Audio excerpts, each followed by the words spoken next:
नमस्कार दोस्तों, कहानियाँ नीलम की चैनल में आपका एक बार फिर से स्वागत है। हमारी आज की कहानी है जब बेटे ने पिता के अंतिम संस्कार में जाने से किया इनकार, तो बहू ने क्या किया। सुधा ने नाश्ता देते हुए श्याम से कहा, सुनो, आज फिर सुबह काका जी का फ़ोन आया था। तुम आखिर बात क्यों नहीं करते? तुमने तो बात कर लिया ना, श्याम ने नाश्ता करते हुए कहा। गांव में बाबूजी की तबीयत ज़्यादा खराब हो चुकी है, बार बार तुम्हें बुला रहे हैं ना, तो तुम उनसे बात करते हो न गांव जाने की तैयारी करते हो। आखिर हो क्या गया है तुम्हें? सुधा ने गुस्से से कहा। तो श्याम ने कुछ नहीं कहा, चुपचाप नाश्ता किया और फिर बैग उठाकर अपने ऑफिस को चल दिया। शाम को जब वह दफ्तर से लौटा तो उसने सुधा को बहुत परेशान पाया। श्याम को आया देख वह किचन में चाय बनाने चली गई। तभी फ़ोन की घंटी बजने लगी। सुधा किचन में थी, इसलिए श्याम ने फ़ोन उठाया। कौन? श्याम बेटा, मैं गांव से तुम्हारा काका बोल रहा हूँ। तुम्हारे बाबूजी की हालत बहुत ख़राब है, शायद नहीं बचेंगे। जितनी जल्दी हो सके गांव लौट आओ। लेकिन काका, मेरी अभी कोई छुट्टी नहीं है, मैं अभी गांव नहीं आ सकता। आप सब तो हैं ही, सब संभाल लीजिए। बोलकर श्याम ने फ़ोन काट दिया। सुधा चाय का कप लिए सामने खड़ी थी। उसने सारी बातें सुन ली थी। उसने श्याम से कहा, मैंने दुनिया में ऐसा पहला बेटा देखा है जो अपने पिता की इतनी ज़्यादा उपेक्षा करता हो। तुम्हारे पिताजी मृत्युशैया पर पड़े हैं और तुम यहाँ आराम से हो। कैसे बेटे हो तुम? बहुएं तो नाहक ही। सुधा बोलती रही, परंतु श्याम पर उसका कोई प्रभाव नहीं पड़ा। चाय पीकर वह चुपचाप बाहर टहलने को चला गया। उसकी अगर अपने पिता से 2 दिनों तक बात न हो तो उसका मन बैठने लगता है। और यहाँ श्याम कैसा है, उसे कोई मतलब ही नहीं। और अगले दिन सुबह खबर आई, बाबूजी अब इस दुनिया में नहीं रहे। काका जी ने फ़ोन करके बता दिया, मुझे आते आते समय लगेगा, सब क्रियाक्रम कर दीजिएगा। श्याम ने निर्विकार भाव से कहा, परंतु बेटा, तुम इकलौते बेटे हो और तुम्हारे रहते भला दूसरा कोई अग्नि संस्कार कैसे कर सकता है? काका ने कहा, क्यों चाचा जी, माँ का कैसे हुआ था? बड़े कड़वाहट के साथ ये बोलकर उसने फ़ोन काट दिया। सुधा ने जब अपने ससुर जी की मृत्यु की खबर सुनी तो वह फूट फूट कर रोने लगी। उसने रोते हुए श्याम से कहा, ठीक है, तुम जाओ या ना जाओ, परंतु मैं अपने बेटे को लेकर अभी के अभी जाऊंगी, कहकर एयरलाइंस वालों को फ़ोन कर टिकट बुक कराने लगी। श्याम ने कुछ नहीं कहा। वह चुपचाप अपने कमरे में गया और दरवाज़ा बंद कर लिया। और जब तक ये दोनों गांव पहुँचे, बाबूजी का दाह संस्कार हो चुका था। परंतु फिर भी बाकी के कार्यक्रम श्याम के हाथों होने संपन्न करवाए गए। गांव की बूढ़ी औरतें सब आपस में कानाफूसी करती नजर आई। इस बार सुधा ने यह बात ठान ली थी कि इस रहस्य को वह जानकर ही जाएगी। सारे श्राद्ध कर्म का कार्यक्रम संपन्न होने के बाद सारे मेहमान धीरे धीरे जाने लगे। सारा घर खाली हो गया। उस दिन अच्छा मौका देखकर सुधा ने काका जी को जब दूध का गिलास देने गई तो उन्हें अकेले देकर उनसे पूछा, आज मैं आपको श्याम की सौगंध देकर कुछ पूछना चाहती हूँ। उन्होंने उसे देखते हुए कहा, ऐसी कौन सी बात है बहू जिसे पूछने के लिए तुम्हें श्याम की सौगंध देनी पड़ी? अगर इतनी गहरी बात ना होती तो श्याम की सौगंध नहीं देती, और विश्वास है कि आप मुझसे झूठ नहीं कहेंगी। अच्छा पूछ, तुझे क्या पूछना है? सुधा ने गहरी सांस भरते हुए कहा, श्याम ने बाबूजी से इतनी दूरी क्यों बनाकर रखी थी? अभी वह दोनों बात कर ही रही थी कि तभी पड़ोस की दादी सास आ गई। वह गांव की सबसे बुजुर्ग थी। उन्होंने सुधा की बातें सुन ली थी और कहा, अरे तेरी काकी क्या बताएगी तुझे? सुन, कहते हुए धम से वह बेड पर बैठ गई और उसकी आंखों में आंसू भर आए। आंसुओं को पोंछते हुए वह बोली, आखिर क्यों ना नफरत करे श्याम अपने बाप से? जब से होश संभाला उसने तब से अपनी माँ को सताते ही देखा है। आखिर दोष ही क्या था ललिता का? पुराने ज़माने में बगैर देखे शादी विवाह हुआ करते थे। ललिता का घराना काफ़ी पैसे वाला और ख़ानदानी एवं संस्कारी था। और इधर श्याम के दादाजी भी ख़ानदानी जमींदार थे। उनके 2 बेटे थे, बड़ा बेटा रामनाथ, छोटा बेटा राम कैलाश। दोनों इतने सुंदर और सजीले थे। तो पास वाले गांव से रामनाथ के लिए ललिता का रिश्ता आया और शादी के लिए हाँ कर दी गई। उन दिनों रामनाथ कोलकाता में अपनी पढ़ाई पूरी करने के बाद नौकरी कर रहे थे और गांव से दूर शहर की चकाचौंध में उन्होंने अपने आप को डाल लिया था। ऐसे में जब अचानक उन्हें गांव बुलाया गया और बगैर उनकी मर्जी जाने उन्हें शादी करनी पड़ी, तो ऐसा लगा मानो कि सारी जिंदगी बर्बाद हो गई। पिता के डर और संपत्ति से बेदखल हो जाने के कारण उन्होंने चुपचाप शादी कर ली। परंतु जब शादी के बाद दुल्हन को देखा तो उनके होश उड़ गए। बेहद छोटे कद की, सांवले रंग की एक 8वीं पास लड़की उनके सामने बनी खड़ी थी। उन दिनों 8वीं कक्षा में बोर्ड हुआ करते थे, लिहाजा वह अपने समय की पढ़ी बोर्ड पास लड़की थी। संस्कारी थी, अच्छे घर वालों से थी। उन दिनों शादी के लिए यही देखा जाता था। रामनाथ बाबू ने सपना देखा था कि वह अपने ही समान पढ़ी लिखी और सुंदर लड़की से शादी करेंगे, परंतु अपने सपनों का ये हश्र देखकर बगैर किसी को बोले रातों रात वह गांव से वापस कलकत्ते को आ गए। सुहाग की सेज पर वह अकेली बैठी रही। पति ने घूंघट उठाकर चेहरा देखा और लौटकर जो गए वह फिर बरसों न आए। रामनाथ के पिता ने कई लोगों को भी कोलकाता भेजा, परंतु रामनाथ लौटकर नहीं आए। राम कैलाश की शादी हुई, भाई के शादी में भी रामनाथ नहीं आए। रामनाथ के पिता जब ललिता को देखते दुख से उनका हृदय भी भर जाता। बिना किसी शिकायत के दिन भर ललिता सारे घर के काम करती, ससुर की सेवा करती, साथ में देवर और देवरानी की भी करती। भाभी की बहुत इज्जत करते थे। अपने भाई के रवैये से वह बहुत दुखी थी, परंतु उनके हाथों में कुछ भी नहीं था। किसी दिन अगर किसी चीज़ में मदद कर देते, उनकी पत्नी उन्हें ताने देने लगती। ललिता सब सुनती भी थी और समझती भी थी, परंतु अपने दुर्भाग्य के आगे और किसी की क्या शिकायत करती। दिन भर वह सदा हाथ भर घूंघट में ही रहती। निष्बात सुखों की भांति शब्द भी उसके जीवन से विलीन हो गए थे। कुछ भी पूछे जाने का जवाब वह सिर हिलाकर हाँ या ना में दे देती।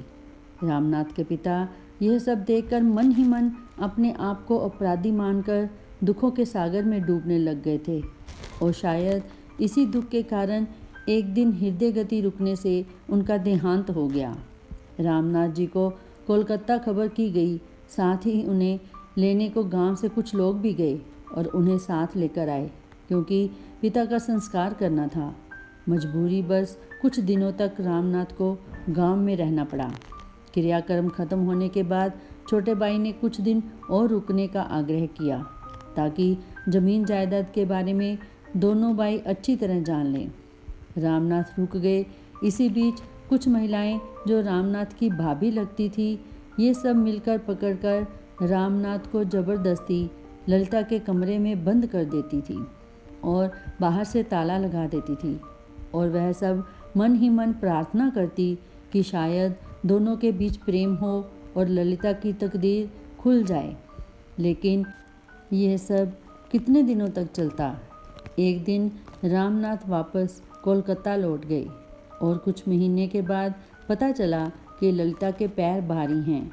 सारे गांव वालों को बहुत खुशी हुई कि शायद इस बच्चे की वजह से रामनाथ अपनी पत्नी को अपना ले, परंतु ललिता ये जानती थी कि प्यार वाला प्यार कुछ नहीं था, सिर्फ एक जिस्मानी ज़रूरत, जिसे मजबूरी में रामनाथ को अपनी पत्नी के साथ पूरा करना पड़ा। गर्भावस्था में भी वह बेचारी सारे काम करती और अपनी देवरानी की हुक्म बजाती। राम कैलाश बेचारे की पत्नी के आगे एक नहीं चलती। ऐसा नहीं था कि ललिता के मायके वाले सारी घटनाओं को नहीं जानते थे। वह कई बार ललिता को लेने के लिए भी आए, परंतु ललिता अपने मायके नहीं गई और उसने कहा, आप सभी ने मेरे सुख के लिए ही मेरी शादी की थी। उसने एक पंक्ति में कह दिया कि जो मेरी तकदीर में था वही मुझे मिला, इसमें किसी का कोई दोष नहीं। मैं यहाँ से अब कहीं नहीं जाऊँगी। मैं नहीं चाहती हूँ कि मेरी वजह से मेरे माता पिता और भाइयों का सिर नीचा हो। खैर, भगवान उस पर थोड़े सहाय हुए। उसने एक गोरे चिट्टे स्वास्थ्य बेटे को जन्म दिया। अब तो उस बेचारी को जीने का सहारा मिल गया था, परंतु उसकी देवरानी जलकर राख हो गई। उसने कई बार लोगों के सामने ताने भी दिए कि क्या पता यह बच्चा जेठ जी का है, या ललिता का कलेजा दहल जाता, परंतु बेचारी करती भी क्या, सिर्फ भगवान के चरणों में अपने आंसू बहा दिया करती। प्रसूति घर से निकलते ही उस बेचारी ने पहले की तरह घर का काम संभाल लिया। एक तरफ रामनाथ के बच्चे को संभालती और दूसरी तरफ काम। कैलाश बाबू ने कई बार भाभी की मदद के लिए घर में काम वाली रखी, परंतु उनकी पत्नी ने किसी को टिकने नहीं दिया। वह अपने आप को घर की मालकिन समझती थी। पीड़ा लिए ललिता प्रतिदिन अपनी देवरानी से अपमानित होती रहती, परंतु उसके जीने का सिर्फ एक ही उद्देश्य रह गया था, उसका बेटा श्याम। उसी के पीछे वह अपना दुख भूलने की कोशिश करती। बच्चे के होने के बाद किसी तरह की कोई सेवा और अच्छा भोजन न मिलने के कारण, ना कोई डॉक्टरी सहायता मिलने के कारण उसको धीरे धीरे ललिता के शरीर में बीमारी ने घर कर लिया। आखिर उसका था ही कौन जो उसकी चिंता करता। एक ससुर थे, वह भी दुनिया से चले गए। हाँ, गांव के सारे लोग और आंगन की जितनी भी बूढ़ी चाची दादी थी, वह सभी उसे बहुत मानती थी। ललिता ने सोचा था एक बच्चे के सहारे उसकी जिंदगी कट जाएगी, परंतु तकदीर को यह भी मंजूर नहीं था। रामनाथ बाबू तक खबर पहुंच चुकी थी कि ललिता को एक बेटा पैदा हुआ है, और वह उन्हीं की तरह गोरा चिट्टा और सुंदर और स्वस्थ भी है। वह ललिता के ऊपर चरित्रहीनता का आरोप नहीं लगा सकते थे, क्योंकि सारे गांव वाले गवाह हैं कि वह उस 10 दिनों तक लगातार ललिता के साथ कमरे में रहे थे और उनसे उनका संबंध बना था। उधर कोलकाता अपने पड़ोस की शादीशुदा महिला के साथ उनका अनैतिक संबंध बन चुका था।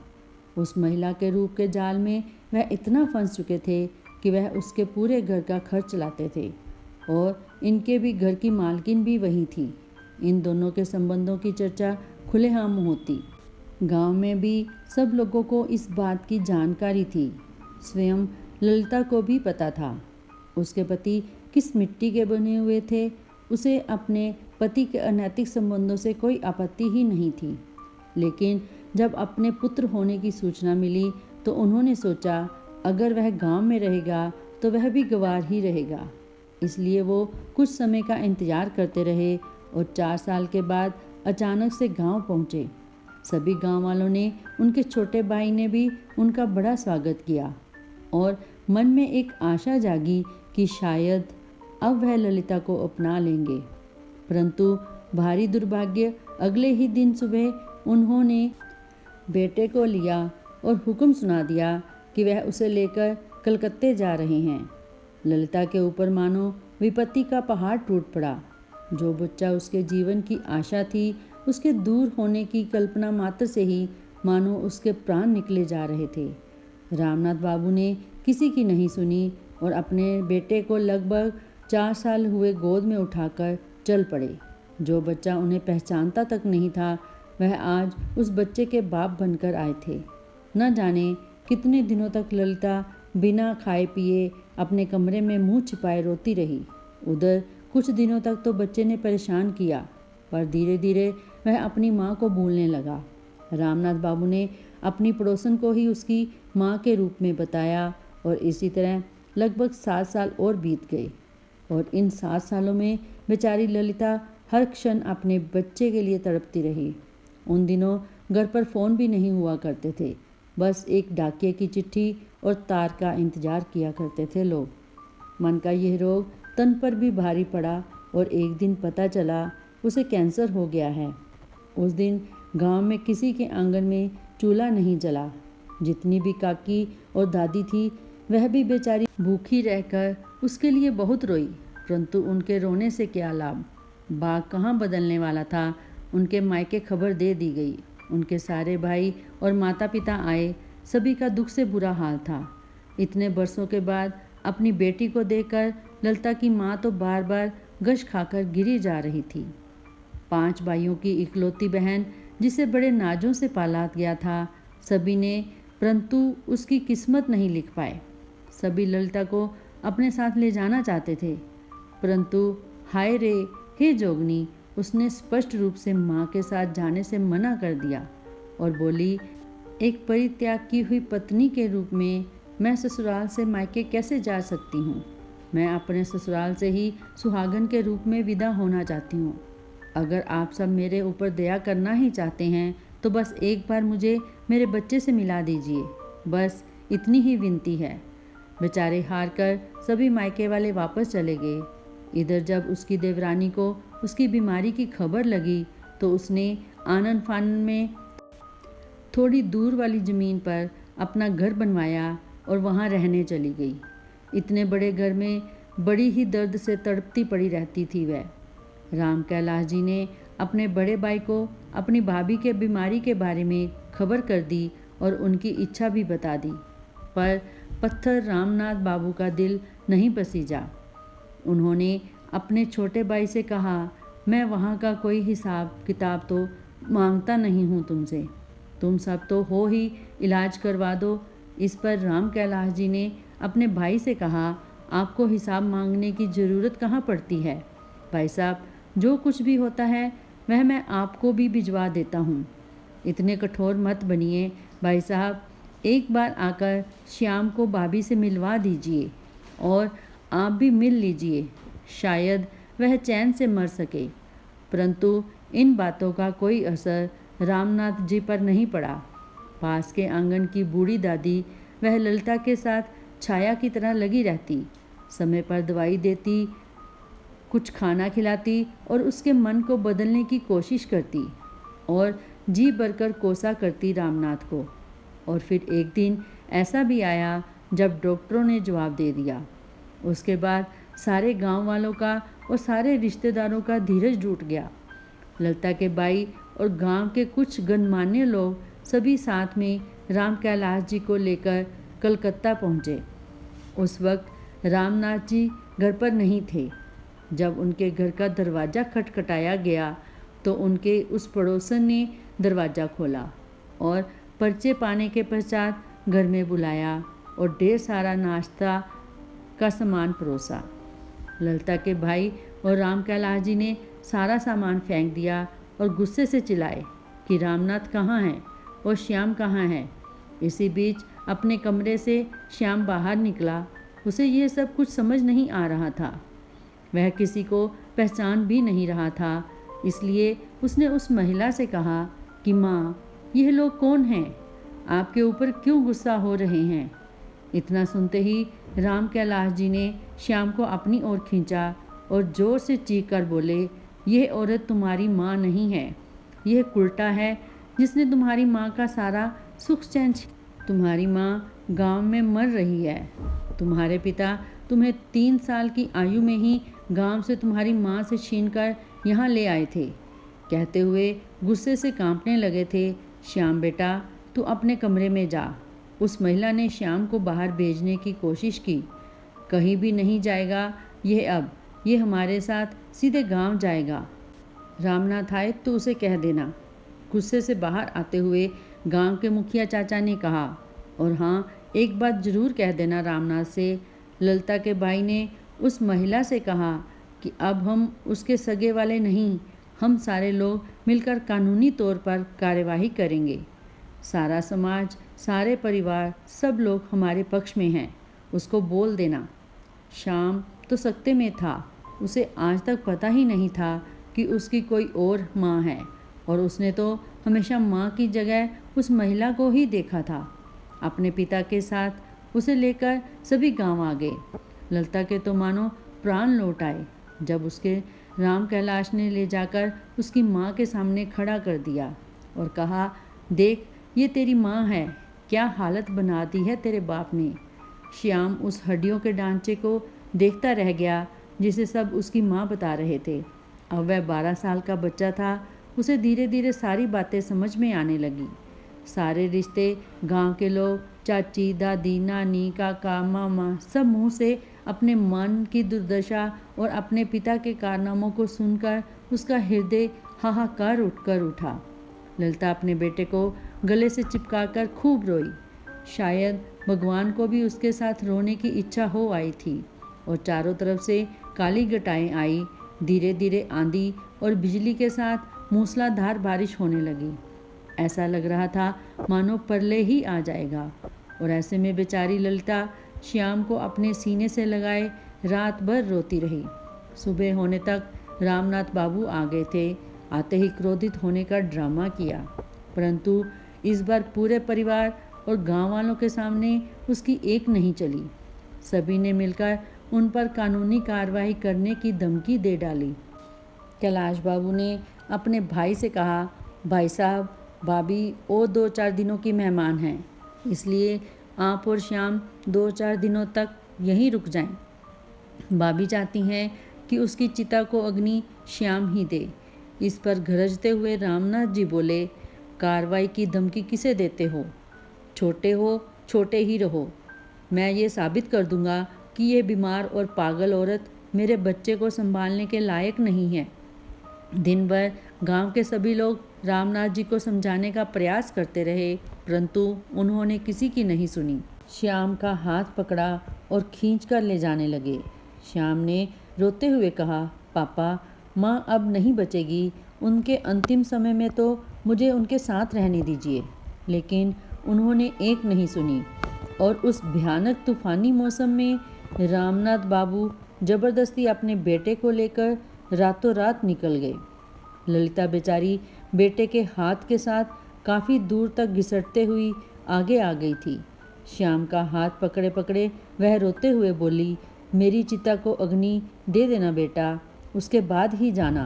परंतु रामनाथ बाबू बेटे का हाथ खींचकर लेकर चलते बने और वह रात इतनी भयानक थी, लगता नहीं था कि सुबह भी हो पाएगी। कैंसर अपने अंतिम चरण पर था। उस पर इतना मानसिक दारुण दुख, रात पर दर्द से ललिता तड़पती और चिल्लाती रही।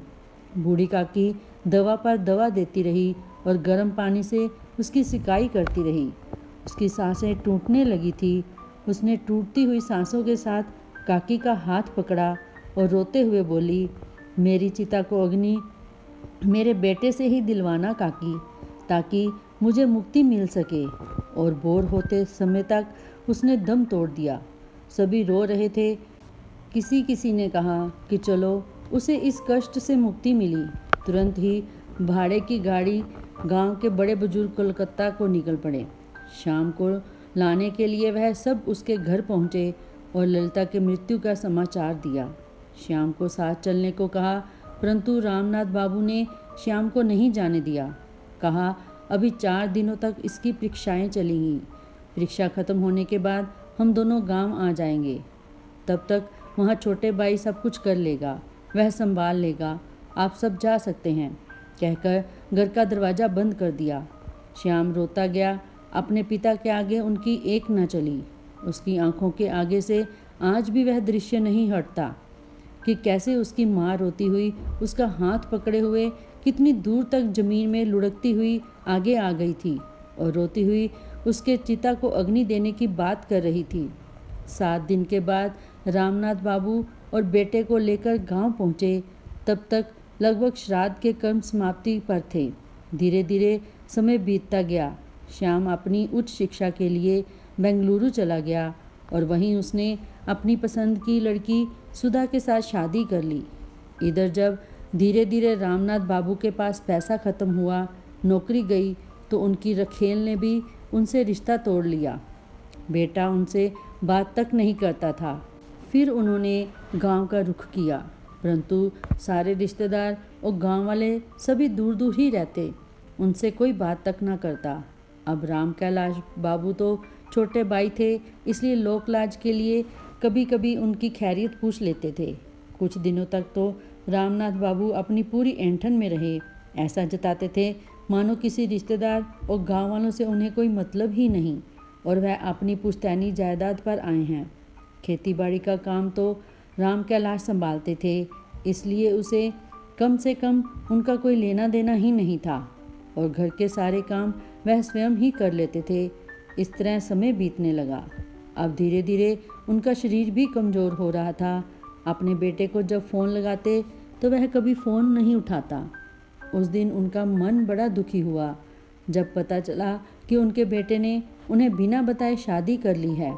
कुछ समय बाद उन्हें पता चला कि उनको पोता भी हुआ है, तो उन्होंने अपने बेटे को चिट्ठी लिखी, फ़ोन किए, परंतु किसी का जवाब नहीं मिलता और एक दिन हार कर वह स्वयं पता पूछते हुए बेंगलुरु पहुँचे।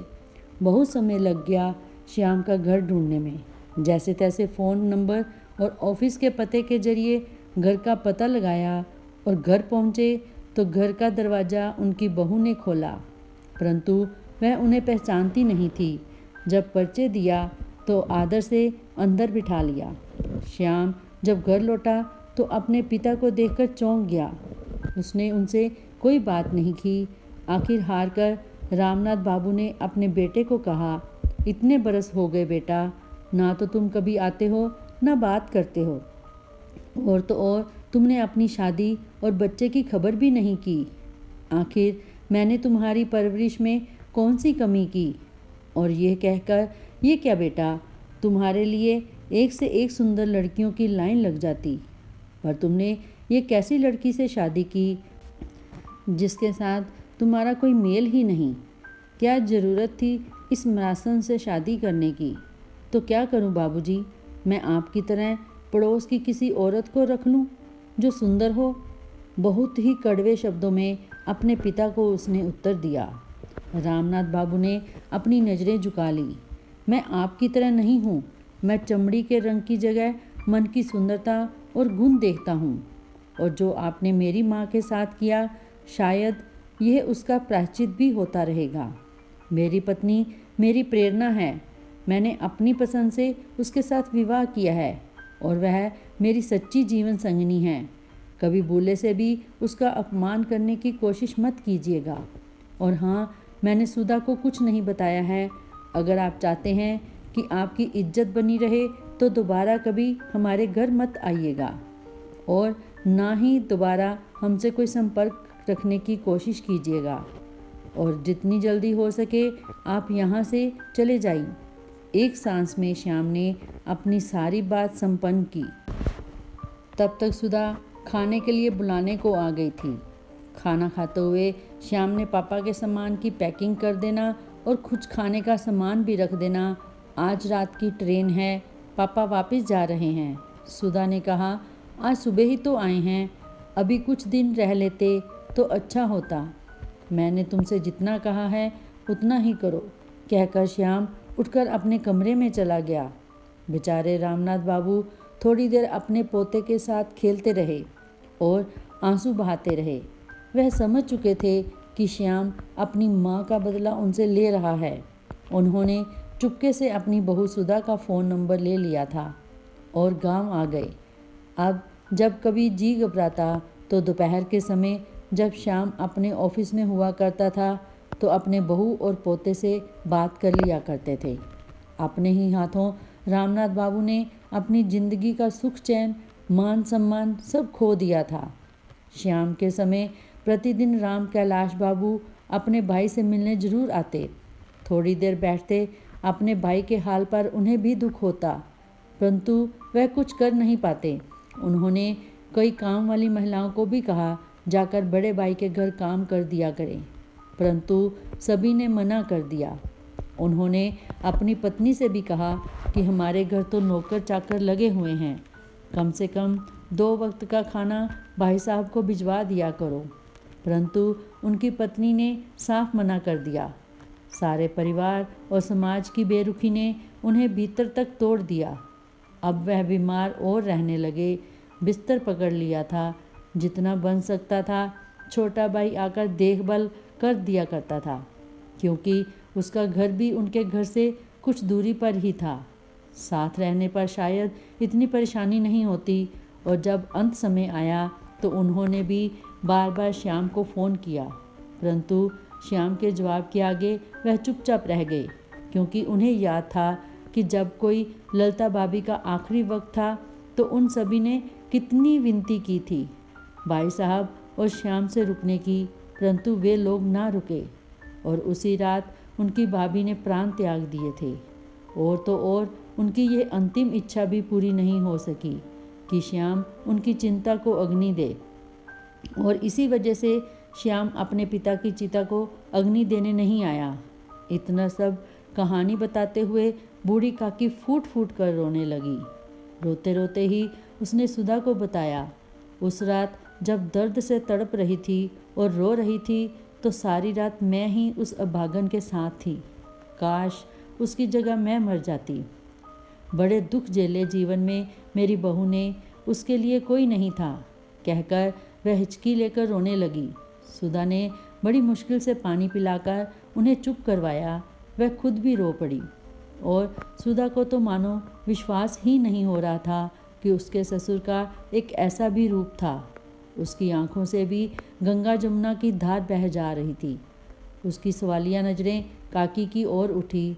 उसने काकी से पूछा, आप भी तो एक औरत ही हैं, आपने उस दुखी औरत पर इतने जुल्म कैसे किए और इतने घटिया आरोप किस तरह लगाए? क्या आपको उन पर जरा सी भी दया नहीं आई? उसने चाची ने अपनी नज़रें झुका ली थी। क्या करती, अपनी बूढ़ी दादी चाची सास के आगे झूठ भी तो नहीं बोल सकती थी। उस दिन सारी रात वह सो नहीं पाई और सुबह होते ही उसने श्याम से वापस चलने को कहा और वे सभी वापस बेंगलुरु अपने घर आ गए। घर आकर वह खूब रोई और श्याम से बोली, मुझे माफ़ कर दो श्याम, मुझे पता नहीं था कि अम्मा जी के साथ इतना सब कुछ हुआ है और उन्हें इतना दुख देने वाले बाबूजी ही थे। मैंने आपको कितना भला बुरा कहा, परंतु आपने मुझे कुछ भी नहीं कहा। मुझे सच का पता नहीं था और मुझे गर्व है तुम पर और तुम्हारी सोच पर। मुझ जैसी साधारण नक्श वाली लड़की को तुमने अपनी जीवन साथी बनाया और मुझे इतना प्यार करते हो। और वह देर तक रोती रही। श्याम ने कुछ नहीं कहा, बस उसे अपनी बाहों में समेटे उसे दिलासा देता रहा। उसके मन में भी थोड़ी शांति थी कि ज़्यादा नहीं परंतु कुछ तो अपनी माँ की आत्मा को उसने शांति पहुँचाई और बचपन से पल रहे अपने मन के प्रतिशोध को पूरा किया। उसकी अंतरात्मा आज दोनों ही हल्के हो चुके थे। उन दोनों ने जाकर श्याम की अलमारी से उसकी माँ की फ़ोटो निकाली और दीवार पर फूल मालाओं के सहित सजाकर दीपक जलाया। तस्वीर से ललिता मानो ऐसे लग रही थी कि वह उन दोनों को आशीर्वाद दे रही थी। दोस्तों, आपको श्याम का फैसला कैसा लगा? आप मुझे अपनी राय कमेंट बॉक्स में ज़रूर दीजिएगा। दोस्तों, वीडियो अगर अच्छी लगी हो तो वीडियो को लाइक, शेयर और सब्सक्राइब करना मत भूलें। कहानी पूरा सुनने के लिए आपका बहुत बहुत धन्यवाद। कल फिर मिलते हैं किसी और कहानी के साथ।